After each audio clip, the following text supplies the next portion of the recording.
Ketua Komnas HAM ngaku bentak Ferdy Sambo sampai minta maaf, "Kau jangan kurang hajar."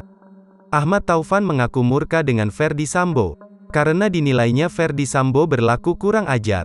Ia murka karena Ferdy Sambo pernah memanggil salah satu komisioner Komnas HAM, Muhammad Khoirul Anam pada Senin, tanggal 11 Juli tahun 2022.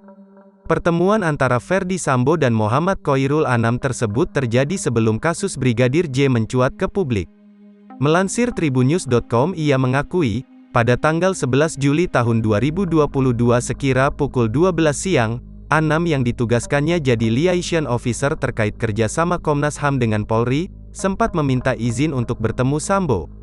Taufan pun memberikannya izin karena memang Anam yang bertugas untuk itu.